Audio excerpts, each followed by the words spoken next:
اللہ ہم سے حساب لے گا۔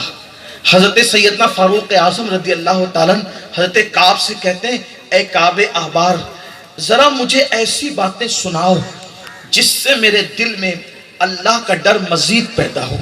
حالانکہ فاروق اعظم اللہ سے اتنا ڈرتے تھے کہ آپ اللہ کی خشیت اور اللہ کے خوف سے جو روتے تھے تو آپ کے مسلسل اللہ کے خوف سے رونے کی وجہ سے آپ کے چہرے پر آنسوؤں کے نشان پڑ گئے تھے، مسلسل رونے کی وجہ سے۔ یہ بات بھی یاد رکھنا سنیو، جن کو میرے آقا علیہ السلام نے جنت کی بشارت ایک نہیں کئی مرتبہ دی ہو، جس کو میرے آقا نے جنتی قرار دیا ہو، وہ فاروق اعظم اللہ کے خوف سے اتنا روتے ہیں۔ افسوس تو اسی بات پر ہے کہ وہ لوگ نیکی کر کے بھی اللہ سے ڈرتے تھے، اور ہمارا حال یہ ہے ہم گناہ کر کے بھی اللہ سے نہیں ڈرتے۔ ہم نے مسجدوں کو ویران کیا پھر بھی بے خوف ہیں، ہماری زندگی میں راتوں کے جرائم ہیں پھر بھی بے خوف ہے، لوگ سود کھا رہے ہیں پھر بھی بے خوف ہے، لوگ گالیاں دے رہے ہیں پھر بھی بے خوف ہے، لوگ اللہ کو ناراض کر دیں پھر بھی بے خوف ہے۔ اللہ جن کی زندگی عبادتوں میں گزرتی تھی، جن کی زندگی تقوی اور طہارت میں گزرتی تھی، وہ اللہ سے کتنا ڈرتے تھے۔ اللہ فاروق اعظم اتنا روتے اللہ کے خوف سے، اتنا روتے ہیں کہ چہرے پر آنسوؤں کے نشان پڑ گئے ہیں۔ آپ جانتے ہیں یہ کوئی کہانی قصہ تو نہیں بلکہ حدیث پاک میں ہے، اور چہرے پر آنسو کے نشان اتنی آسانی سے تو نہیں پڑ سکتے۔ کتنا رویا ہوگا امیر المومنین نے، کتنا رویا ہوگا فاروق اعظم نے کہ گالوں پر آنسوؤں کے نشان پڑ گئے تھے۔ کیا آج دنیا میں کوئی انسان ایسا ملتا ہے جس کے چہرے پر آنسوؤں کے نشان ہو؟ اللہ میرے پیارے آقا صلی اللہ علیہ وسلم کے پیارے دیوانوں، جنہوں نے آخرت کو سمجھا، جنہوں نے آخرت کو محسوس کیا، اور جن کو اللہ کی معرفت نصیب ہوئی، وہ آخرت کو یاد کرتے رہے، اور فاروق اعظم اسی خوف پر بس نہیں کرتے، بلکہ آج کل تو اگر خوف خدا کی گفتگو ہو تو لوگ کہتے ہیں یار کب یہ بس کریں، اس لیے کہ بہت ڈرایا جا رہا ہے، بہت خوف دلایا جا رہا ہے۔ لیکن ایک بات میں آپ کو ضرور بتاؤں گا، اللہ کا جو بھی نبی آیا وہ قوم کو ڈرانے کے لیے آیا۔ اللہ رب العزت نے محبوب سے یہی تو کہا، یا ایھا المدثر قم فانذر، اے بالا پوش، اے کمبل اوڑھنے والے، اٹھئے اور اپنی قوم کو ڈرائیے۔ یہاں پر ڈرانے کے لیے انبیاء کو بھیجا گیا، واعظ و نصیحت کی محفلیں ڈرانے کے لیے ہی ہے۔ میرے پیارے آقا صلی اللہ علیہ وسلم کے پیارے دیوانوں، فاروق اعظم رضی اللہ تعالیٰ عنہ کہتے اے کعب، حالانکہ کعب احبار تابعی ہے، صحابی نہیں ہے، وہ بعد میں مسلمان ہوئے، لیکن کعب سے کہتے ہیں وہ آسمانی کتابوں کے عالم تھے، جو سابقہ آسمانی کتب تھی اس کے وہ عالم تھے۔ ان سے کہا کہ آپ ذرا مجھے ایسی باتیں بتائیں کہ اور ڈر خوف اللہ کی خشیت میرے دل میں پیدا ہو۔ کعب احبار نے کہا امیر المومنین، میں نے سابقہ آسمانی کتب میں پڑھا ہے کہ جب قیامت کے دن جہنم کو لایا جائے گا، قیامت کے دن جب جہنم کو لایا جائے گا تو جہنم کے منہ میں 70,000 لگام ڈال کر، جیسے جانور کو لگام ڈال کر کھینچا جاتا ہے، بلا تمثیل 70,000 آگ کی لگامیں جہنم کے منہ میں ڈال کر فرشتے جہنم کو کھینچ کر لا رہے ہوں گے۔ اب ذرا تصور میں لانا، یہاں بیٹھے بیٹھے میدان محشر کی سیر کرنا کہ ہم سے کیا پوچھا جائے گا وہاں، اور ہم کیا جواب دیں گے وہاں کا ماحول کیسا ہے، وہاں کے حالات کیسے ہیں، تھوڑا اس پر بھی غور کرنا۔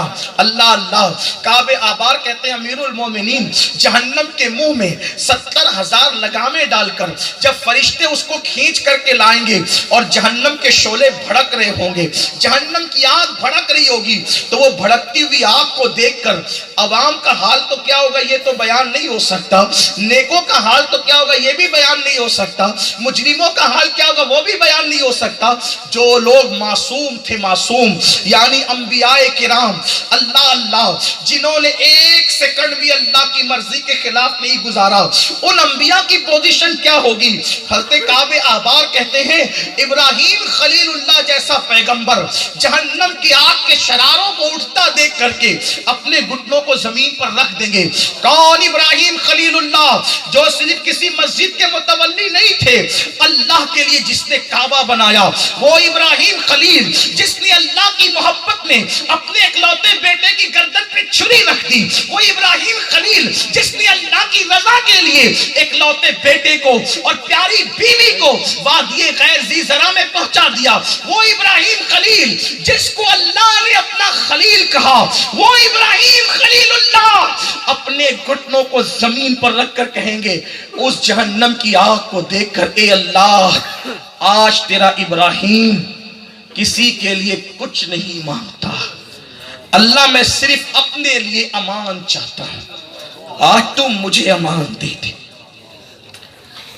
رات کی تاریکیوں میں اجنبی لڑکیوں سے فون پر لمبی لمبی ناجائز اور حرام گفتگو کرنے والے ذرا تصور تو کریں، جس نے اپنی بیوی کو اللہ کی خاطر وادی غیر ذی زرع میں چھوڑا تھا، وہ ابراہیم خلیل کہیں گے اے اللہ آج میں صرف اپنے لیے امان چاہتا ہوں، کسی کے لیے کچھ نہیں چاہتا۔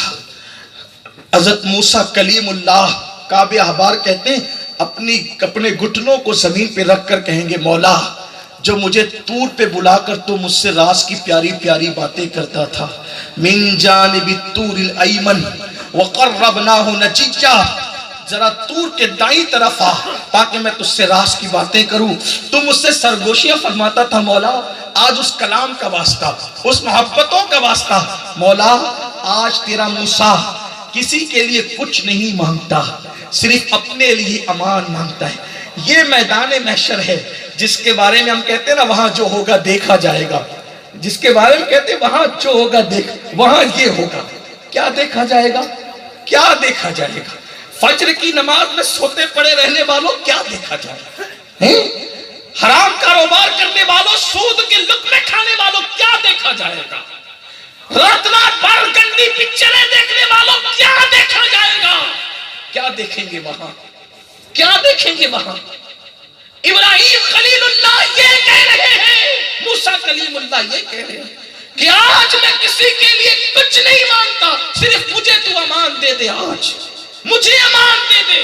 اور واللہ یہ کوئی نبی کی توہین نہیں ہے، اس لیے کہ اللہ سے ڈرنا نبی کی توہین نہیں، اللہ کا خوف رکھنا یہ نبی کی خصوصیت ہے۔ جو جتنا مقرب ہوگا اللہ کا وہ اتنا اللہ سے ڈرنے والا، جو جتنا علم والا ہوگا وہ اتنا اللہ سے ڈرنے والا ہوگا۔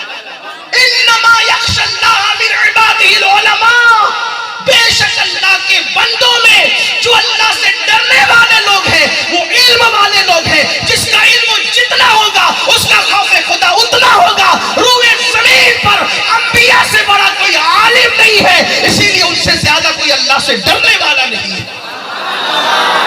حضرت موسیٰ کلیم کہیں گے مولا آج میں امان چاہتا ہوں، امان، میں اپنے سوا کسی کے لیے کچھ نہیں مانگتا۔ کعبہ احبار کہتے ہیں امیر المومنین جب عیسیٰ علیہ السلام وہ جہنم کی آگ کے شعلے دیکھیں گے تو وہ بھی اپنی پیشانی کو زمین پہ رکھ کر کہیں گے، ان کے جملے کیسے ہوں گے؟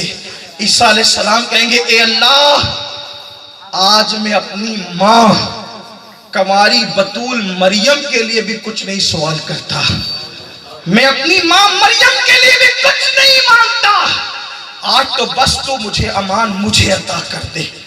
جہاں انبیاء کا یہ ان کی شان یہ ہوگی، اس دن اپنا حال کیا ہوگا؟ ہم نے اس دن کے لیے کیا تیاری کی ہے؟ یہی نا کہ ہمیں موبائل پر واٹس ایپ چلانے کا ٹائم تو ملا ہے لیکن قرآن کی تلاوت کا وقت ہمیں نہیں ملا ہے، یہی تیاری ہے۔ ہم سنیما گھروں میں جاتے ہیں تو آدھا ایک گھنٹہ پہلے جاتے ہیں، لیکن جمعہ کے دن ہفتے میں ایک مرتبہ نماز کے لیے آتے ہیں، وہ بھی یہ کہتے ہوئے کہ ابھی تو پہلی اذان ہوئی، ابھی تو دوسری اذان باقی ہے، امام صاحب تو ابھی تقریر کرنے والے ہیں، لمبی تقریر ہوتی ہے، اور جب امام نماز شروع کرتا ہے تب ہم مسجد میں آتے ہیں اور 2 رکعت پڑھ کر ایسے بھاگ جاتے ہیں جیسے کوئی ہمیں تکلیف پہنچا رہا ہو۔ جس قوم کو مسجد میں سکون نہیں ملتا اس قوم کو دنیا میں کہیں سکون نہیں مل سکتا۔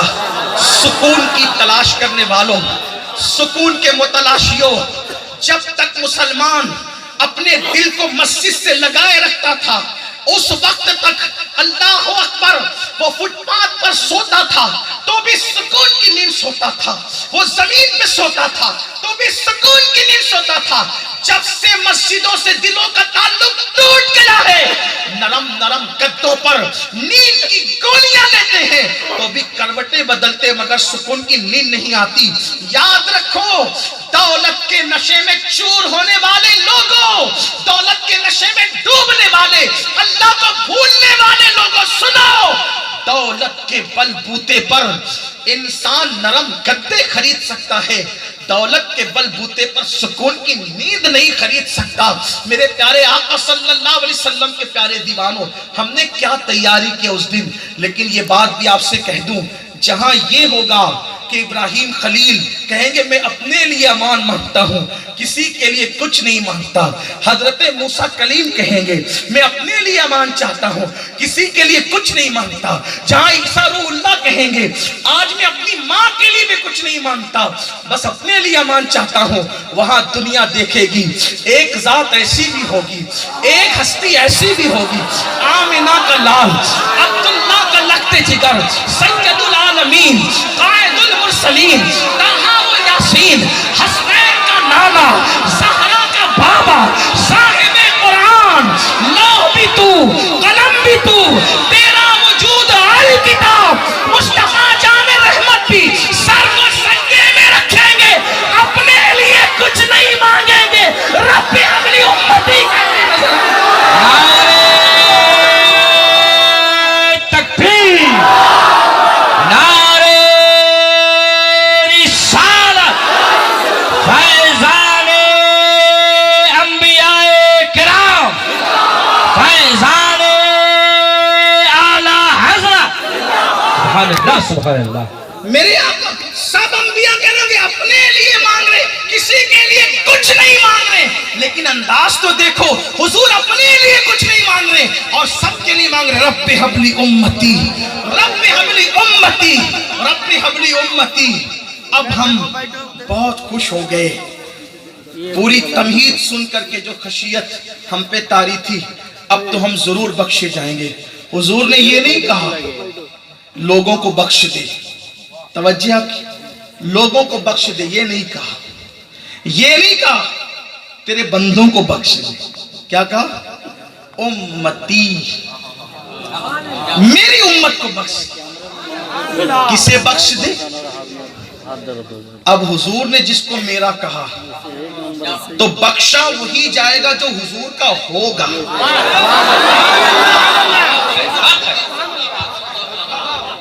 جو حضور کا ہوگا وہ بخشا جائے گا۔ جب سے ملا ہے دامن آل رسول کا، بے فکر ہو گیا ہوں شفاعت کی فکر سے، تڑپا دیا کسی نے مدینے کے ذکر سے، آزاد ہو گیا ہوں دو عالم کی فکر سے۔ جو حضور کا ہوگا وہ بخشا جائے گا۔ اب ہمیں ثابت کرنا ہے کہ ہم حضور کے ہیں یا نہیں، یہ ثابت کرنا ہے۔ وہ تو اپنا بنانے کے لیے بہت وسیع دامن رکھتے ہیں، کیا ہم بھی ان کے بن سکتے ہیں؟ اور ہم بھی ان کے بنے ہیں، یہ خاص بات۔ اسی کا تجزیہ کرنا، اسی پہ گفتگو ختم ہوگی۔ کیا ہم حضور کے ہیں؟ حضور نے کہا میری امت کو بخش دے۔ اسی لیے حضور علیہ السلام نے جب نماز جنازہ بھی پڑھائی نا تو سب کے لیے مغفرت کی دعا نہیں کی، بلکہ حضور نے کیا دعا کی؟ اللہم اغفر لحینا حینا ومیتنا وشاہدنا وغائبنا وصغیرنا وکبیرنا۔ جہاں بخشش کا سوال ہے کہتے ہیں اے اللہ بخش دے ہمارے زندوں کو، بخش دے ہمارے مردوں کو، بخش دے ہمارے موجودوں کو، بخش دے ہمارے غائبوں کو، بخش دے ہمارے چھوٹوں کو، بخش دے ہمارے بڑوں کو۔ حضور کہہ رہے ہماروں کو بخش دے، اور جو حضور کے ہیں وہ بخشے گئے ہیں۔ فقط اتنا سبب ہے انعقاد بزم محشر کا کہ تمہاری شان محبوبی دکھائی جانے والی ہے، اور خدا شاہد کہ روز حشر کا کھٹکا نہیں رہتا ہمیں جب یاد آتا ہے کہ میرا کون والی ہے۔ ہم حضور کے ہیں، یہی آج حدیث کے آئینے میں ہمیں دیکھنا ہے. میں یہ نہیں کہوں گا کہ آپ ہیں کہ وہ ہیں کہ نہیں ہیں. میں کیوں کہوں؟ میری اوقات کیا ہے؟ ایک روایت پڑھوں گا، صرف ایک روایت کتاب التوابین سے، کہ ہم حضور کے ہیں کہ نہیں ہیں. میں نے نہیں، آپ نے فیصلہ کرنا ہے، سننے والوں نے فیصلہ کرنا ہے ہم حضور کے ہیں کہ نہیں ہیں. اللہ اللہ. بلکہ حضور سیدی مفتی اعظمین کا جب میں یہ شعر پڑھتا ہوں تو مجھے حیرت ہوتی ہے. وہ کہتے ہیں کہ میں بھولا آپ کی رفعت سے نسبت ہی ہمیں کیا ہے. میں بھولا آپ کی رفعت سے نسبت ہی ہمیں کیا ہے. وہ کہنے بھر کی نسبت ہے، کہاں ہم ہیں کہاں تم. لوگ کہتے ہیں آسمان سے خواب کو کیا نسبت ہو سکتی ہے، ہمیں ان سے کیا نہیں، لیکن وہ اپنا بنا رہے ہیں، ہم ان کے بن بھی گئے. یہ بات ہے. دیکھیے حدیث پڑھنے سے پہلے کچھ اشارے دیتا ہوں آسان آسان. میرے عزیز بھائیو، اللہ آپ سب پر رحمت فرمائے. جذبات سب